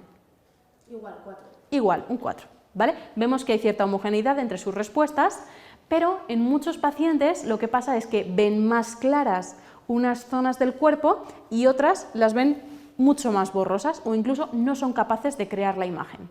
Esto muchas veces está muy relacionado con cuánto han trabajado los pacientes esa parte del cuerpo. Por ejemplo, una paciente que toda su vida le ha gustado mucho coser, se ha dedicado a la costura, bueno, pues es muy probable que esa paciente vea con mucha claridad la imagen de sus manos, pero, por ejemplo, la imagen de sus pies no la vea nada nítida. porque esa paciente ha estado muy centrada, tiene una representación mental muy fiel de lo que son sus manos por haber trabajado mucho con ellas, pero en cambio a lo mejor de sus miembros inferiores, de sus piernas o de sus pies, no. ¿Vale? Entonces, en el caso de nuestra paciente, pues vemos que sí, que guarda cierta homogeneidad entre las distintas partes del cuerpo.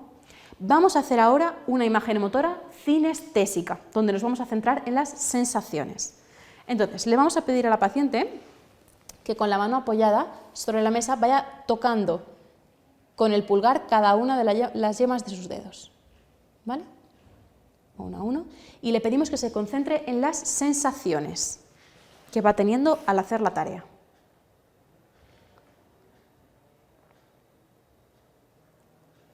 Perfecto. Ahora, sin hacer movimiento ninguno, le vamos a pedir que se imagine que vuelve a hacer la tarea y que intente evocar las sensaciones, que intente volver a sentir como si estuviese haciendo la propia acción.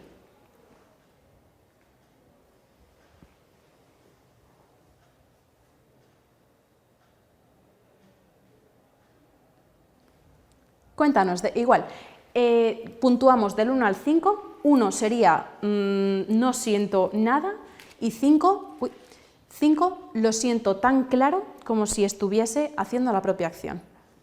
Un 3. Un 3, vale. El 3 se correspondería con una sensación, bueno, moderada. Es normal que la imagen motora cinestésica sea siempre mucho más complicada que la imagen motora visual.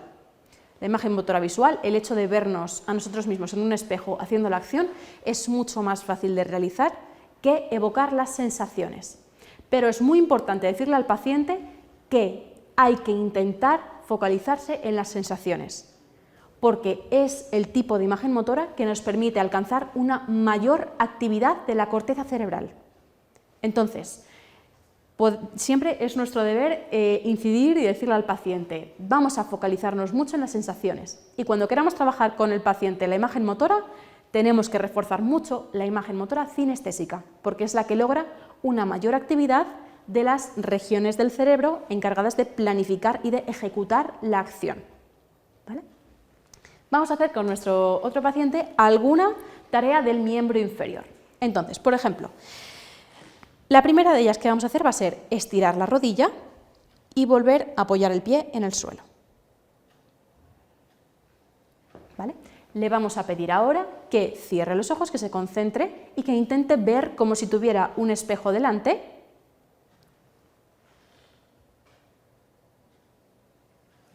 ¿Qué tal?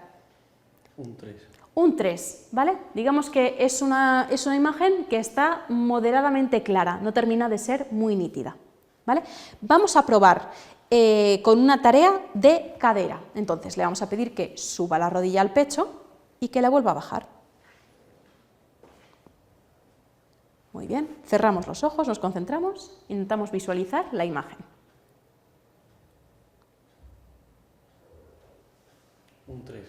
Un 3. Vamos a probar con alguna tarea del miembro superior para ver si hay ciertas diferencias en la realización de las mismas. Entonces, le vamos a pedir que suba un brazo y que vuelva a bajarlo. Que cierre los ojos, se intente ver a sí mismo realizando la tarea. Un 4. Un 4, vale. Tenemos un poquito más de representación del miembro superior que del miembro inferior. ¿Vale? Aquí están pues, las diferencias, en su caso mínimas, del hecho de un 3 a un 4 no hay gran diferencia, pero sí, pues, como comentábamos, nos podemos encontrar pues, algunas discrepancias más o menos grandes en función de los pacientes. Entonces la escala K-Vick se encarga de hacer un recorrido por todo el cuerpo, por ejemplo, empieza con flexión cervical, encogerse de hombros, levantar un brazo, flexionar un codo, los dedos, llevar el tronco hacia adelante, va haciendo un barrido de todo el cuerpo para ver cómo el sujeto imagina todas las partes corporales, tanto en modalidad visual como en modalidad cinestésica. Tenemos otra escala, que es la escala MIC-RS, porque es la versión revisada, ¿vale? Que nos pide actividades un poquito más dinámicas. Toda la escala CADIC se administra en sedestación, con el paciente sentado, mientras que en la escala MIC va alternando tareas sentado, tareas de pie, tareas sentado, tareas de pie.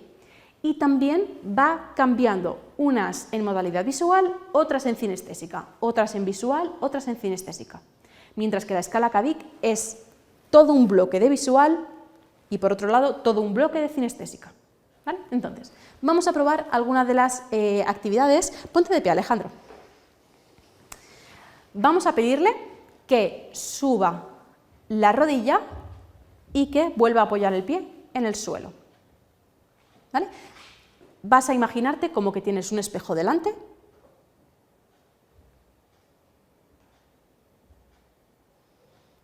¿Cómo de claro te has visto? Un 3. Un 3. ¿Y te ha pasado que ves más claras unas zonas de tu cuerpo y que otras parece como que ni siquiera aparezcan? Sí. ¿O te ves representado entero?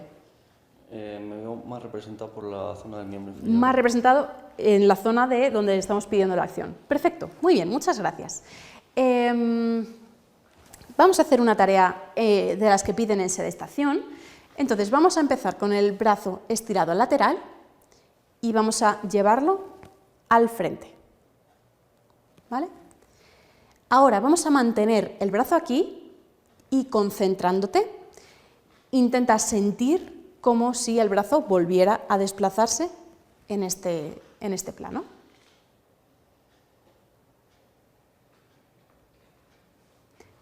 ¿Cuánto lo has sentido? Un 3, 4. Un 3, 4. Vale, entonces es una sensación pues moderada o bastante fiel, no tan claro como si lo estuviese ejecutando, pero pues sería una buena capacidad de imaginación. Perfecto. Os voy a pedir ahora a los dos que hagáis la misma tarea, que va a ser, es uno de los puntos, concretamente el punto 6 de la escala MIC, en la que se pide que el paciente se imagine que levanta el brazo, coge un vaso que está apoyado en la mesa, lo levanta, lo apoya y vuelve a reposar el brazo sobre su pierna. ¿Vale? Entonces vamos a hacer toda esta secuencia. ¿Vale? Como vemos, la escala MIC tiene un poco más de gracia respecto a la anterior porque son movimientos un poco más complejos, algunos sentados, algunos de pie, entonces tiene más gracia, pero para los pacientes también es un poco más complicado de ejecutar. Entonces, vamos a ver qué tal se nos da a nosotros. Empezamos con las manos apoyadas sobre las piernas, ¿vale? Y vamos a coger un vaso que tenemos apoyado, lo levanto, lo apoyo y vuelvo a dejar la mano sobre la pierna. ¿Vale? Entonces vamos a intentar, lo primero de todo, vernos como si tuviéramos un espejo delante, haciendo la acción.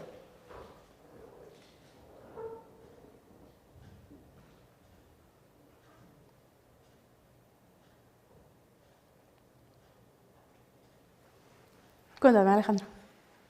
Un 2, 3. 2, 3. Un 2. Un 2.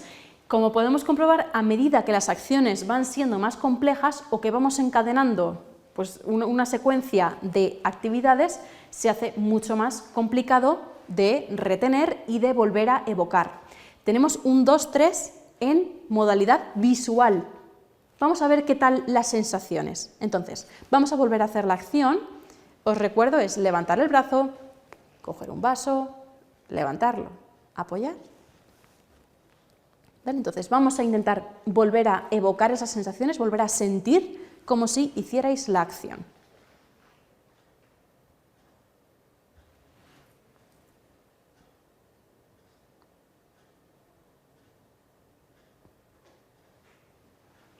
Un 1, 1. Un 2. Un 2, vale. Más o menos se mantiene o incluso un poquito por debajo. Es lo habitual de, como decíamos, las diferencias entre la modalidad visual y la modalidad cinestésica. Es normal sentir peor que ver. Generalmente hay muchas personas que caminan mirándose los pies, sobre todo personas mayores. Y les dices, ¿pero por qué te miras los pies? Pues porque si no se los miran, no saben dónde los tienen colocados. Esto nos habla de una falta de propiocepción, de conciencia corporal muy importante. Por eso es mucho más frecuente sentir peor que visualizar las acciones y pues todo aquello que se va llevando a cabo. Vale. Decíamos que hay otra modalidad pues, de herramienta para valorar la capacidad de imaginería motora. Hemos dicho que la primera parte, la viveza de la imagen, era aquello que nos decía cómo de nítido se ve o cómo se siente esa acción, pero por otro lado tenemos lo que se llama el paradigma de la cronometría mental. ¿En qué consiste este paradigma? Consiste en que el tiempo que yo tardo en realizar la acción tiene que ser similar al tiempo que tardo en imaginarla. ¿Vale? El tiempo que tardo en realizarla tiene que ser similar al tiempo que tardo en imaginármela. Si yo en realizarla tardo 10 segundos y cuando me la imagino tardo 3, eso nos indica que hay algo que no se está reproduciendo bien a nivel de nuestra corteza cerebral. Lo normal sería que si tardo 10 en hacerla, debería tardar 10 o lo más próximo posible en imaginármela. Entonces, el paradigma de la cronometría mental es lo que nos dice. El hacer una acción y el imaginarla tiene que llevar un tiempo lo más similar posible. Así que vamos a evaluar en nuestros pacientes el paradigma de la cronometría mental. ¿Vale? Vamos a pedirle una tarea, que es un test de marcha, nos sirve para valorar cómo camina mi paciente. Le vamos a pedir que se levante de la silla, vamos a hacerlo, mira, ponte allí en la pared. Entonces vas a tener que venir caminando hasta aquí y sentarte en la silla.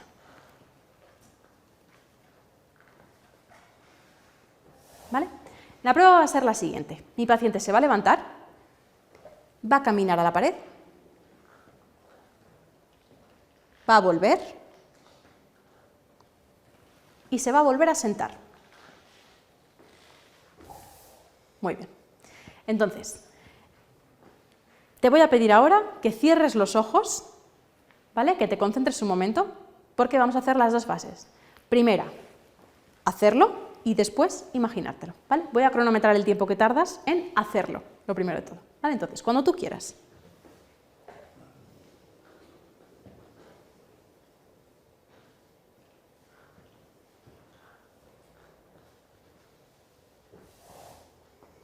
Perfecto, tenemos el tiempo. Le voy a pedir ahora que se concentre y que intente verse a sí mismo realizando esta misma acción. Dime ya cuando empieces a imaginarlo y dime ya justo cuando hayas terminado. Vale. Ya. Ya. Vale. El veredicto. En hacer la acción ha tardado 10 segundos y en imaginársela ha tardado 5. ¿Vale? Entonces, es una discrepancia temporal, bueno, la mitad de tiempo ha tardado. Entonces, con este paciente tendríamos que trabajar un poco en la congruencia temporal. Hemos visto que su viveza de la imagen es buena, consigue verse a sí mismo correctamente haciendo las acciones, pero la congruencia temporal es un poquito diferente, ¿vale? Entonces, por eso son dos modalidades de valoración totalmente distintas. Hay personas que pueden tener muy buena viveza, muy buena congruencia temporal, hay algunos que muy buena viveza, muy mala congruencia temporal y viceversa, ¿vale? Entonces, siempre hay que trabajar por separado. Vamos a probar lo mismo con Arsita. Cambiaos, por favor. Y tú lo vas a hacer en modalidad cinestésica, ¿vale? Entonces, siéntate. Bueno, hay que decirle al paciente, muy importante, no puede ir contando, de decir, vale, voy a contar mentalmente el tiempo que tardo en llegar y luego vuelvo a contar mentalmente el tiempo que me lo imagino. No, hay que pedirle que se concentre en las imágenes, ¿vale? Eso es lo más importante. Entonces, te voy a cronometrar el tiempo que tardas en hacerlo, ¿vale? Cuando tú quieras.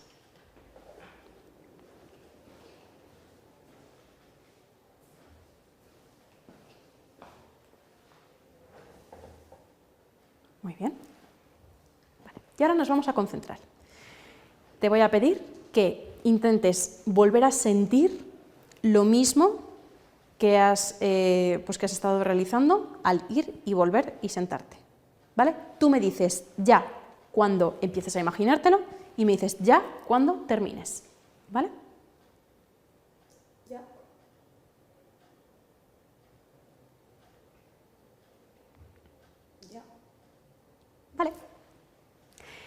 Pues nos encontramos con que ha tardado 8 segundos en hacer el paseíto y a la hora de imaginarlo ha tardado 6.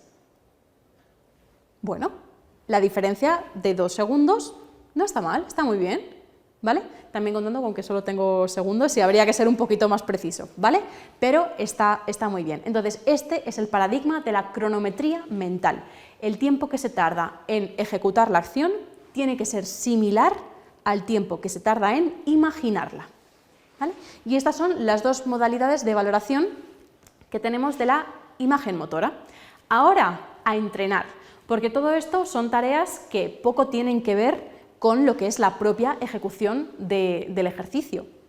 Y otra cosa, la imagen motora no es solamente para aquellas personas que están incapacitadas o que no pueden realizar la función, sino que es para todos. Incluso en población sana tiene muchísimas ventajas. Lo que nos recomiendan los estudios científicos es que siempre que tengamos que entrenar una habilidad o una destreza motora, por ejemplo, voy a aprender a tocar el piano, o voy a aprender a jugar al golf, o voy a lo que sea, siempre que tengamos que entrenar cualquier habilidad motora, lo recomendable es combinar la práctica física, evidentemente tienes que pasar tus horas entrenando, sí, pero siempre se debería combinar con la práctica imaginada. Pues dedico unas horas al propio entrenamiento y voy a dedicar también un tiempo X a imaginarme reproducir esas actividades en mi mente. Y así se consiguen mejoras en la destreza con muchísima más velocidad que si solamente entrenas a nivel físico, ¿vale? Entonces, por ejemplo, aquí en la imagen tenemos a una persona que está jugando al baloncesto. Pues a esta persona le recomendaríamos, no solo entrenes tirando a canasta, sino encárgate también de, cuando estés tranquilo en tu casa reposando, imaginarte, volver a recrear que haces ese gesto del lanzamiento, ¿vale?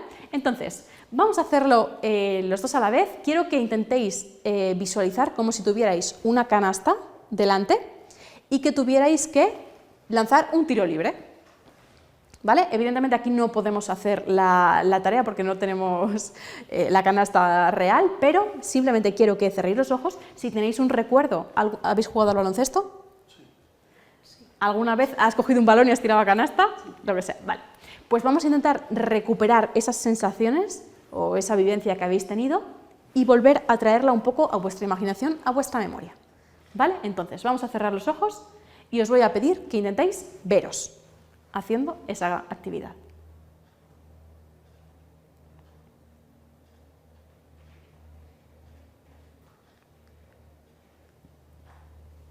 ¿Bien?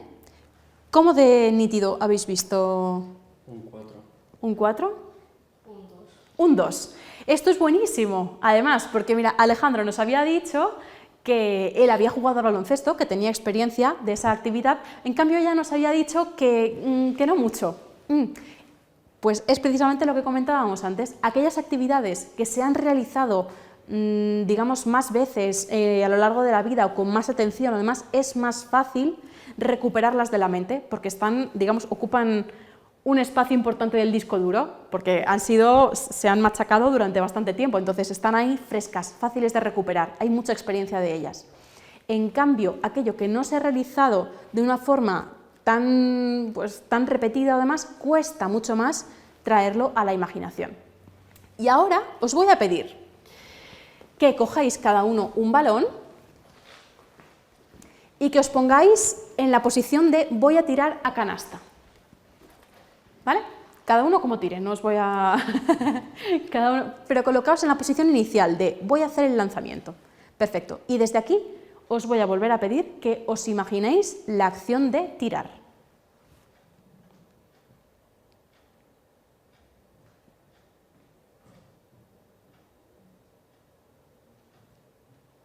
¿Cómo lo habéis visto?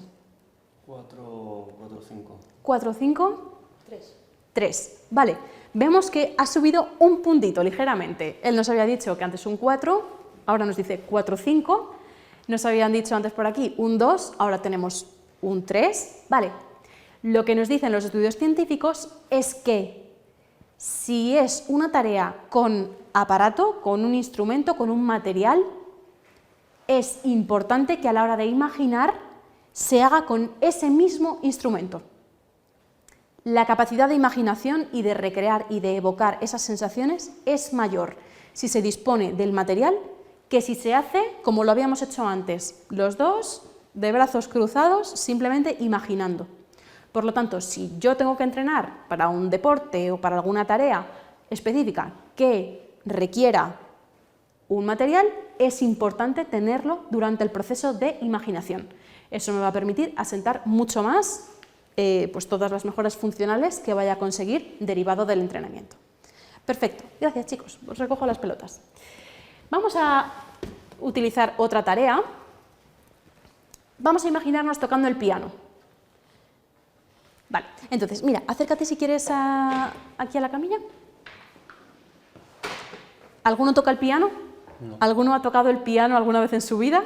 Yo más o menos. Vale, bueno, un poco y no. Vale, perfecto. Entonces, vamos a poner las dos manos, ¿vale? Como si los tuviésemos apoyados sobre las teclas.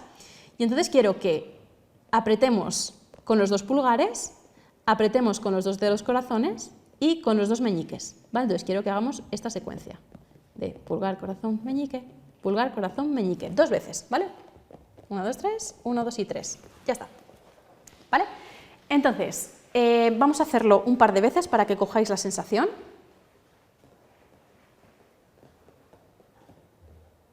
¿Vale? Y ahora, cerrando los ojos, quiero que os concentréis en las sensaciones.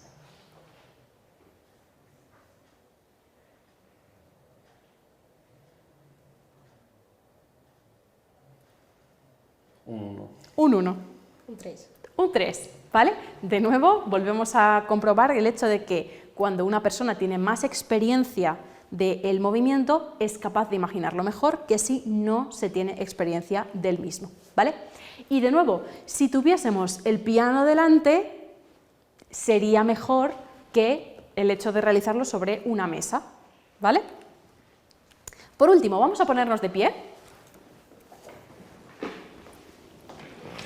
¿Vale? Y quiero que os veáis como esta persona que va a tirar un penalti. ¿Vale? Entonces, estamos de cara a la portería. Tenemos el balón, tenemos al portero que está ahí que la quiere parar. Quiero que os imaginéis que vais a lanzar a puerta y entonces que intentéis veros como si tuvierais, o sea, como si alguien os estuviera grabando y tuviese que proyectar la imagen, pues como si os vierais a vosotros tirando a puerta, ¿vale? Nos concentramos.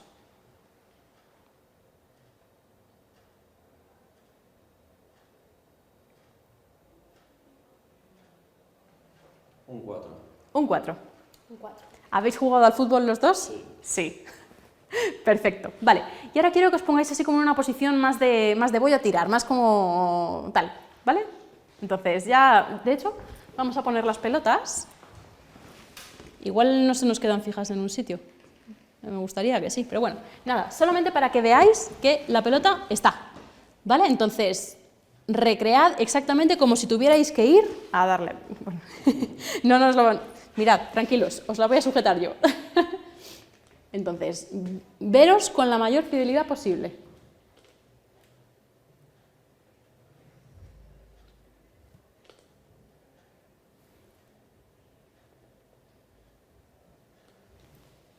¿Qué tal? Un 4, 5. 4 5. Un 4, 5. 4 5, vale.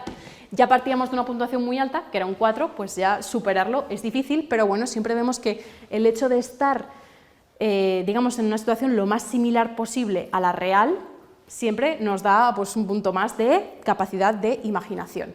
Perfecto. Vamos a dar otra puntualización muy breve sobre otra modalidad distinta. Te puedes sentar, Alejandro, si quieres. Otra modalidad distinta a la imagen motora, pero que comparte muchísimas similitudes, que es la observación de imágenes. Hemos visto que en la imaginería motora nos encargábamos solamente de imaginar que realizamos la tarea, pero sin hacer movimiento ninguno. La observación de imágenes consiste en verte a ti mismo un vídeo haciendo la tarea X, por ejemplo. Yo soy atleta, entonces voy a dar unas cuantas vueltas a la pista, alguien me va a estar grabando y después, luego en mi casa, me voy a poner a ver los vídeos. O por ejemplo, soy bailarina y entonces tengo aprendida mi coreografía, tal cual, me están grabando y cuando llego al día siguiente voy a ver mi vídeo de la coreografía. Solamente el hecho de ver esa imagen, de ver ese vídeo, de nuevo, activa mis zonas cerebrales que se ponen un poco a funcionar durante la propia acción de la tarea que vayamos a realizar.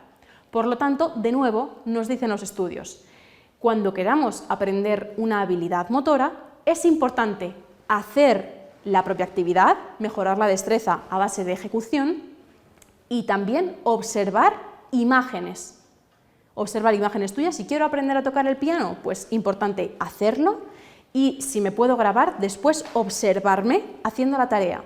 Si quiero tirar a canasta, jugar al baloncesto, verme, ¿vale? Entonces, el hecho de entrenar más observar imágenes, más imaginar las imágenes, hace que toda esa actividad cerebral se amplifique y por lo tanto todas las mejoras en la destreza se vayan asentando de forma más sólida y con mayor velocidad, que si solamente me limito a entrenar. Por lo tanto, muy importante, todas las modalidades de tratamiento combinadas. Otra cosa que nos permite tanto la imagen motora como la observación de imágenes es en el ámbito de la traumatología. Ya vemos aquí la imagen de una persona que está escayolada y con cabestrillo. Cuando nosotros nos ponen una escayola, lo que pasa siempre es que se pierde mucha masa muscular y al mismo tiempo los movimientos se ven muy limitados. Cuando te quitan la escayola parece que casi no puedes mover de todo el músculo que has perdido, de un poco la rigidez que ha quedado en esas articulaciones, dificulta muchísimo el hecho de volver a recuperar un poco la normalidad hasta que esto se repone. ¿Qué nos sugieren los estudios en estos casos? Que mientras llevas la escayola, te imagines que realizas los movimientos. Si tú mientras llevas la escayola de la muñeca, o del codo, o del brazo, o de lo que sea, te imaginas que estás moviendo el brazo, dices, voy a imaginar que bailo sevillanas. Cuando te quitan la escayola, no has perdido masa muscular y tampoco has perdido rango de movilidad. Entonces, tenemos dos herramientas súper potentes, así a priori puedes decir, uy, qué poca cosa, si no me estoy moviendo, solo estoy dándole a la neurona. Pues no podemos subestimar su poder porque ya vemos que tienen efectos muy beneficiosos, tanto para la prevención de posibles complicaciones como para el tratamiento. Esto, la imagen motora, ya decimos que es fundamental cuando vamos a utilizar una interfaz cerebro-ordenador. Decíamos que es un dispositivo que capta las señales cerebrales y después realiza el movimiento que tú te has imaginado mediante un robot. Entonces, si mi paciente no está imaginando correctamente, aquello que se ejecuta no tiene mucho sentido, no hay coherencia entre lo que se quiere hacer y lo que se está ejecutando. Por lo tanto, trabajar la imaginación y trabajar mediante la imaginación es fundamental para adquirir cualquier tipo de destreza, para prevenir problemas o incluso para recuperarlos. Y esta es la presentación que quería compartir con vosotros. Espero que os haya servido para conocer un poco más la fisioterapia, para saber qué efectos tiene, en qué niveles o en qué establecimientos actúa, qué especialidades, entre comillas, tenemos, qué campos de actuación podemos ir barajando y sobre todo qué herramientas son las que utilizamos tradicionalmente y qué herramientas son las que hemos adquirido de forma un poquito más reciente en base a nuevos conocimientos de ingeniería, técnicos, etc. Que os haya servido para conocer un poco la observación de imágenes y sobre todo la imaginería motora, que es un campo muy extenso que todavía está en fase de descubrimiento, pero que seguro que continuaremos en el conocimiento de la misma.